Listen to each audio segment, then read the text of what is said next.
દર વર્ષે લાખો ભારતીય વિદ્યાર્થીઓ અમેરિકામાં અભ્યાસ કરવા જાય છે. મોટાભાગના વિદ્યાર્થીઓ ડિગ્રી મેળવ્યા પછી અમેરિકામાં કામ કરવા માંગે છે અને પછી ત્યાં સ્થાયી થવાનું આયોજન પણ શરૂ કરે છે. અમેરિકામાં નાગરિકતા મેળવવામાં ઘણો સમય લાગે છે, પરંતુ કાયમી રહેઠાણ ઝડપથી મેળવી શકાય છે. અમેરિકા ગ્રીન કાર્ડ આપે છે, જે એક વિદ્યાર્થી પણ મેળવી શકે છે. તેણે ફક્ત કેટલીક શરતોનું પાલન કરવું પડશે. રાષ્ટ્રપતિ ડોનાલ્ડ ટ્રમ્પના સત્તામાં આવ્યા ફર્યા પછી અમેરિકામાં ઇમિગ્રેશન નિયમો દિવસે ને દિવસે વધુ ને વધુ કડક બની રહ્યા છે. આવી સ્થિતિ વચ્ચે ઘણા વિદ્યાર્થીઓ જાણવા માંગે છે કે ગ્રીન કાર્ડ મેળવવા માટે તેમણે કયા નિયમોનું પાલન કરવું પડશે.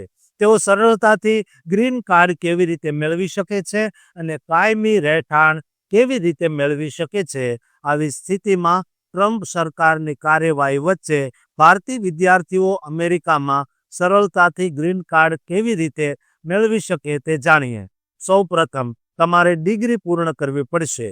વિદેશી વિદ્યાર્થી તરીકે અમેરિકા આવવાની અને ગ્રીન કાર્ડ મેળવવાની તમારી તકો તમારી ડિગ્રી પર આધાર રાખે છે. ડિગ્રી પ્રાપ્ત કર્યા પછી નોકરી મેળવવી સરળ બને છે, ખાસ કરીને જો તમારી નોકરી તમારા અભ્યાસ ક્ષેત્ર સાથે સંબંધિત હોય. F1 વિઝા ધારક તરીકે તમારા વિદ્યાર્થી દરજ્જાને જાળવી રાખવો ખૂબ જ મહત્વપૂર્ણ છે. વિદેશી વિદ્યાર્થી તરીકે તમે એક સમયે 5 મહિનાથી વધુ સમય માટે યુનાઇટેડ સ્ટેટ્સ છોડી શકતા નથી. જો તમે તેનાથી વધુ સમય માટે દૂર રહો છો, એટલે કે ભારત રહો છો કે ગુજરાત રહો છો, તો તમારી વિદ્યાર્થી તરીકેનો દરજ્જો સમાપ્ત થઈ શકે છે.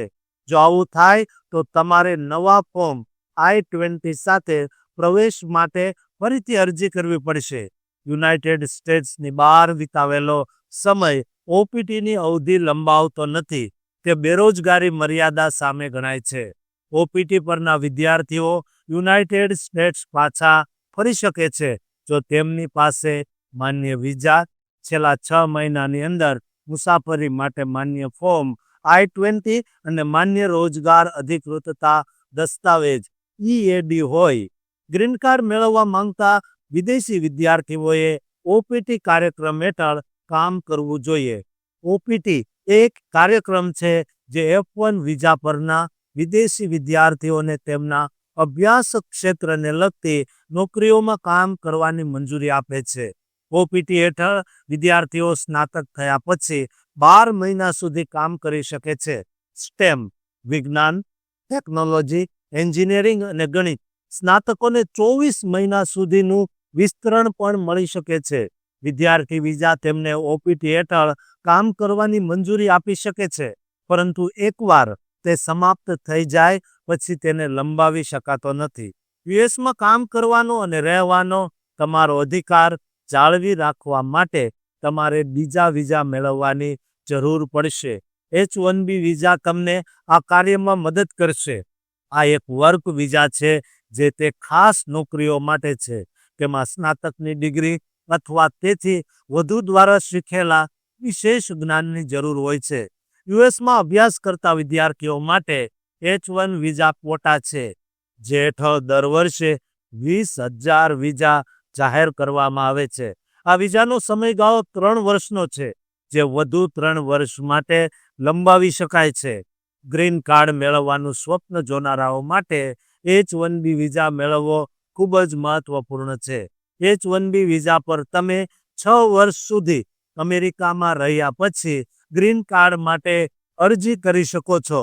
H-1B વિઝા માટે મહત્તમ 6 વર્ષનો સમયગાળો પૂર્ણ થયા પછી તમારી કંપનીએ H-1B વિઝા અરજી દ્વારા તમારા વતી ગ્રીન કાર્ડ માટે અરજી કરવી આવશ્યક છે. તમે એક નવી કંપની પણ શોધી શકો છો જે તમારી ગ્રીન કાર્ડ અરજીને સ્પોન્સર કરવા માટે તૈયાર હોય.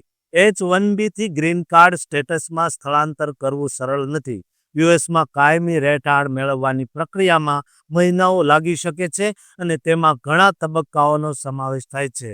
પરિણામ સફળ થશે તેની કોઈ ગેરંટી નથી, તેથી તમારે કાળજીપૂર્વક આયોજન કરવાની અને તમારા H-1B વિઝા માન્ય હોય ત્યાં સુધી પ્રક્રિયા શરૂ કરવાની જરૂર છે. ગ્રીન કાર્ડ અરજીઓ પૂર્ણ થવામાં મહિનાઓ કે ક્યારેક વર્ષો લાગી શકે છે. તેથી H-1B વિઝા ધારકોએ ખાતરી કરવી જોઈએ કે તેઓ અરજી કરતી વખતે તેમના વિઝાની સમાપ્તિ તારીખની તેમની કાયદેસર સ્થિતિ પર થતી અસરોથી વાકેફ થાય. જો તમારી H-1B વિઝા સમાપ્ત થઈ ગયા હોય તો પણ તમે કાયદેસર સ્થિતિ જાળવી શકો છો.